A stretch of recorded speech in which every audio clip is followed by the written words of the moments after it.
So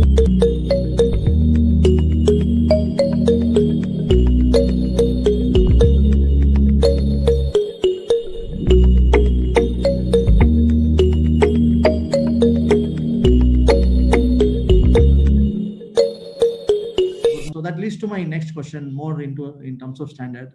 I see. We already have kind of we have another some time left, but I'll try to talk more because this is such a wonderful conversation. I do not want to miss asking any of my questions today. So, as a chairwoman of the knowledge management standard, my questions to you is when it comes to when it comes to innovation management standards, they have various innovations, one is like 05600 56004 I mean, about strategic intelligence, idea management, tools and methodology. So they distinctively developed various, standards specifically. Now, for knowledge management, it is part of the HR standards, right? Part of the HR, right? Now, how do you look at the next development of the standard, or what is the vision of ISO? Okay, so first of all, I want to go back to the current standard before I speak about its development. Okay. First of all, you stand correct that we are part of the HR committee. Now, knowledge management is a multidisciplinary discipline, and it could be wherever. But I'll tell you the truth, they were the only ones that wanted to take us when we were looking for someone who could host us. Okay. And B, they can add value because the human perspective is important, but we are the first standard in this committee that is a requirement standard, because all the documents that they have prepared up to when we arrived were only guiding standards, terms, guidelines. They were not requirement standards. Okay. I will tell you the truth. At the beginning, they said, okay, this will also be requirements, or this will be also a guideline. We said, no, guidelines we have already. I put my foot down. We said, no, we came for mandatory standard, and this is the agreement that we got from the ISO high level. So this is what we will prepare. So one of the things is that now, I won't say that it's because of KM, other HR standards are going and looking how also to turn to be requirement standards. Of course, that being the requirement standard brought some difficulties with it, because we're taking something that, if you ask knowledge management at the end of the day, is a lot of culture. Yes. And how do you take it and tell organizations you are required to have culture of knowledge management? So this is one of the challenges, how to design in all these soft skills. And specifically, we had a full chapter about culture that turned to be a few sentences, few sentences within the body of the knowledge, a specific paragraph, and an annex. Yes. A, B, and C all together. So this was a great challenge. But I want to speak about the current document, a few more words, the current standard, because it has some treasures, I call them. Okay. Sure. One of them sits in the introduction. Because in the introduction, you have things that are not mandatory, but you have there a set of guidelines, how to implement, not what, because the standard says what you have to have. And there you have 7 or 8 or 9, I don't remember specifically, guidelines how to do the best KM you can. And think about it, we had a team of 20 experts from around the world, and everyone gave his tip, and we integrated them together, how to do the best KM you can. So please, people, if you want to do it, go to the standard, go to the introduction, and seek, find, and implement those guidelines. Of course, align them with your visions and your needs. Another interesting body of knowledge sits in the annexes. Again, not mandatory. And the annexes, there are 3 annexes. One we already spoke about, speaking about the culture, that's Annex C. We have an annex that helps people draw the lines, the borders between knowledge management and all the adjacent disciplines. Because time after time, because the lines are not that clear and cut. Again and again, we are asked, okay, aren't we education? Aren't we learning management? Aren't we training? Aren't we document management? Yes. So things do overlap, but we have that annex that helps to draw the lines. So I think it could be beneficial to many people. The most favorite annex is Annex B for me, because years after years, we were taught to speak about tacit knowledge and explicit knowledge, to speak about codified knowledge and uncodified knowledge, speak in black and white. And one of the things when we argued back in Berlin, I remember something like 4 years ago, or 5 years ago, is that there's no really black and white. It's a continuum, and it's a spectrum that in this spectrum, you have all these situations you can be in. It could be codified and implicit, it could be explicit, and it can be tacit, and it can be articulated, and you can go back to all of the terms. And it's not really something very formal that of a yes and no, or be or not be. And the more important thing is not only that it's a continuum, but our great understanding was that every movement, when in these points, within these junctions, one to another, if you do it, this movement for the efficiency of the effectiveness of the organization, you develop your knowledge and you are doing knowledge management. So when you turn tacit to explicit, you are doing knowledge management. You also develop your knowledge and you also benefit the organization. When you turn it from explicit back to implementation or interpretation, you again are having knowledge management. And every movement is knowledge management. And it's a great understanding that is hidden in this annex.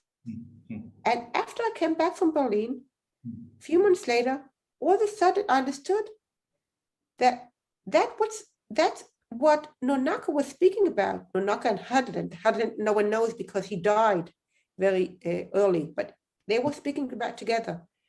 And they didn't give all the idea, but this idea, they spoke about only development of the knowledge, but I'm taking it a bit further and saying it's not only development of knowledge like in the Seki model, and it's not only 4 states, but it's all the positionings that you have. And every movement is A, knowledge development, and B, knowledge management.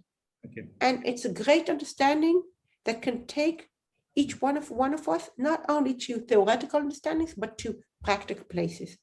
As to your question, now we are working on enlarging the set of terms of knowledge management.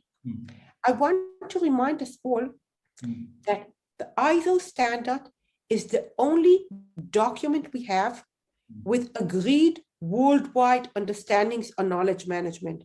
Therefore, the borders, the culture, the guidelines, the movements of the knowledge, the spectrum, all help us, all define agreed bodies of knowledge of worldwide experts, not 2 experts that are sitting one with another, 20 experts for different places in the world with comments of 160 countries, all coming together and writing, designing these bodies of knowledge. So that is why these bodies of knowledge are so precious, not only for the standardization of it, and the certification, but as agreed bodies of knowledge. Now, we are now working on the terms. They are already agreed. We have another round of comments, and I believe that within a few months, this project will also end, and we will have a larger set of agreed terms having to do with knowledge management. I would say the truth, we made the knowledge management definition itself a bit better. It wasn't that good in the first stage. It is now better. There is still place to make it even better, but that probably is a different project. I don't know, even on ISO or elsewhere. I also have my dreams and different platforms where I can run them. What next? In addition to that, the British BSI are working on a guideline to implementing the standard. So also that could be great news for organizations, because I believe that the standard itself, the requirements document, is the most important thing.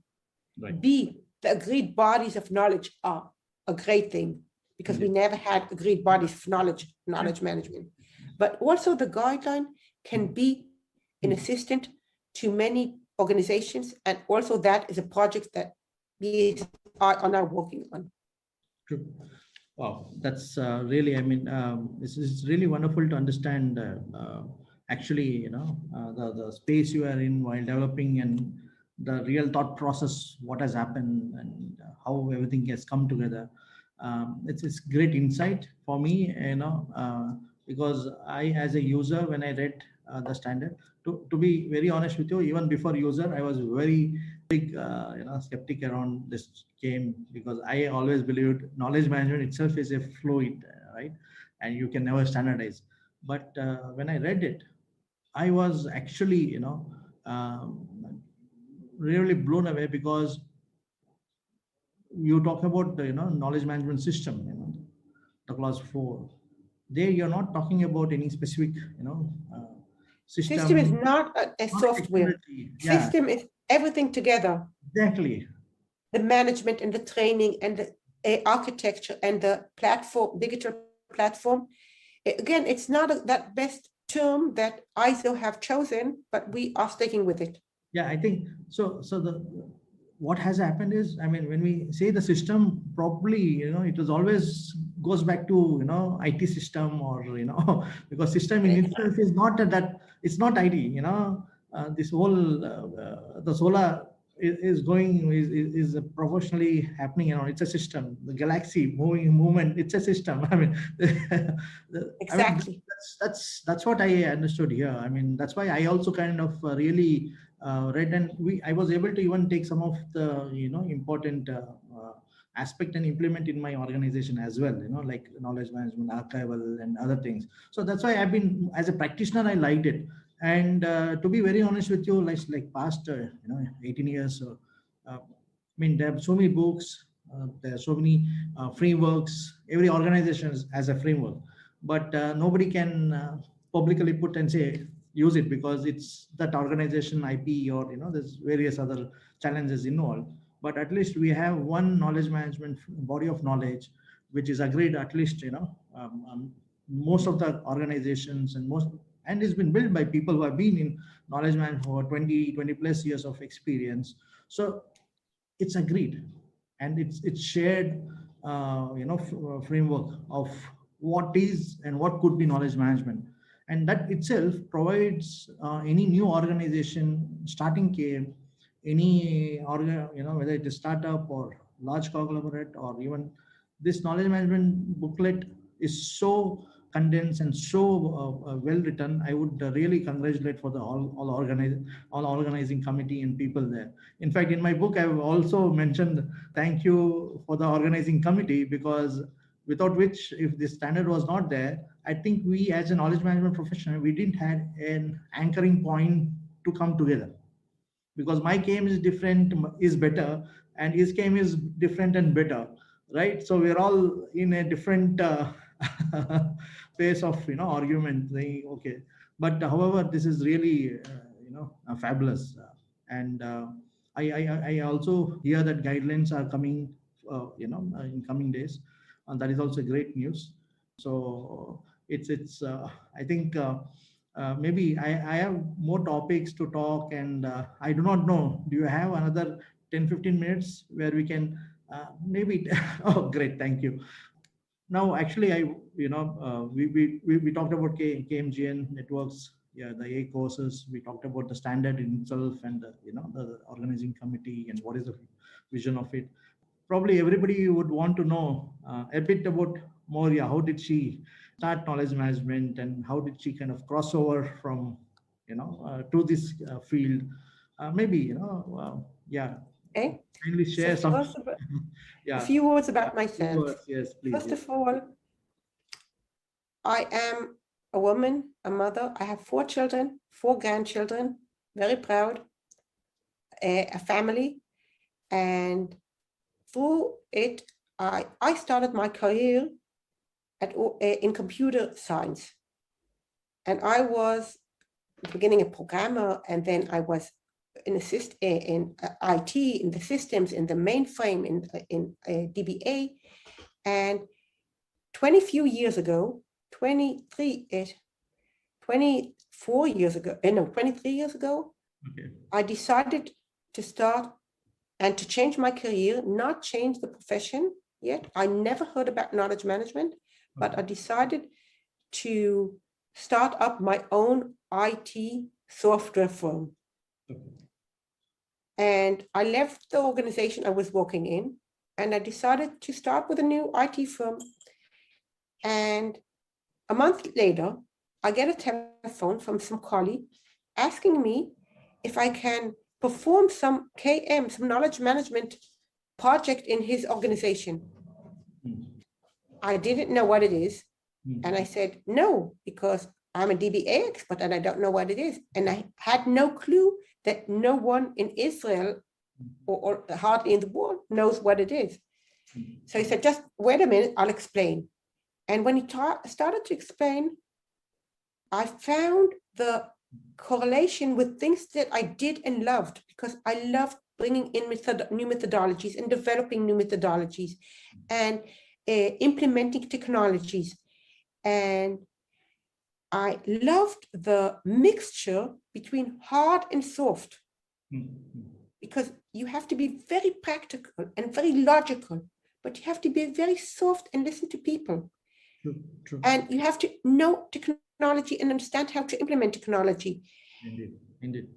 And do it very clear cut. But you have to be also, on the other hand, an organizational development consultant. True. And know how to guide the organization through all these obstacles and problems and challenges. So I fell in love with it. First of all, I needed the money because, I was new on my way and I was looking for projects. And I said, oh, you know what? I did this and that can connect. You know what? Okay. Yeah. And a few months later, I met this woman who brought the discipline to Israel, Dr. Edna Pasha. And I wanted to collaborate because I wanted some more projects. And she was so curious seeing that someone already is doing it in an organization in Israel, because there was one knowledge manager, but there were no really projects out there. So she was very curious and she says, okay, but let's meet and let's try doing something bigger. Okay. And then we collaborated, and later on I took it to myself, and today really I manage and I own a consultancy firm with 40 employees, all doing knowledge management from morning to evening. I think that is one of the biggest knowledge management firms in the world. Not the technology, not writing, not programming and bringing up another portal, another website, another internet, but actually doing knowledge management methodologies in organizations. So we went a long way through since then, but I took the things that I love, that is not being a programmer. I never liked being an IT, computer science, no matter if I was a programmer and a systems person, infrastructure, but taking the methodologies and using new technologies. And I was so lucky to join a world that was so new and immature at all. So like plastilin, like dough, I could help designing how it will work. And I'm still doing it up to today. And at the beginning, I remember myself going to the first conference of knowledge management worldwide in Las Vegas. It was some some path and an IT conference, and I'm going to the big 4 companies, then the big 5, and asking them, how do you do knowledge management? They said, okay, and what's your module? No, and where are your methodologies? No, we don't have methodology. We go with our brains. Yeah. So I started developing methodologies. Okay. And I was lucky enough that there were none, actually, besides the Seki model. Okay. And so I was lucky enough to have the opportunity to develop so many new methodologies. I developed 20 plus years ago the first professional internet, not an organizational internet, and there was nothing near it around the world. And I remember me going to a conference a year later and hearing about the new idea named Workspace. They didn't even call it. I said, okay, 8 months ago, I already launched. And later on, I went to Lessons Learned and had new ideas. So I had the opportunity to come to a new raw discipline and add more ideas. And I'm so happy to be with so many great surrounding people, each one of them coming with their bright ideas and their new ideas. And together, we are building something that was not there before. And we are so lucky to be in a discipline that has so much place to develop and so much importance that I turned this profession not only to be my only profession, but to be my hobby, my mission of life, my 24/7. Okay. And I can't turn 24/7 to be 3610, but I'm trying to put every moment into it because there's so much to be done and so many ideas that we did not yet reach. I'm sure. I think the learning process and the contributing and creation never stops. And especially once you get consumed with the passion for knowledge management and innovation, the ideas and the imagination will never stop. That's what I would say. And with that note, I think I might have to stop our conversation for today. And I want to thank you for spending time with me talking about various topics. And I really want to thank you for providing the leadership in bringing up the courses, which is very, very important and critical. Thank you very much again. And probably maybe I would want to have one more session little more later and talk a bit more on various other topics, which are, there's so many set of questions which I want to ask, but we'll have to take it some other time. Thank you so much. And thank you. My 3 ending words to KMers around the world. A, dream. B, work together, collaborate. 3, fulfill these dreams. So if we have dreams, we fulfill them together, the sky is the limit. Beautiful. Thank you so much again. It's my pleasure. Thank you very much. Thank you. Namaste. Thank you. Bye. Bye.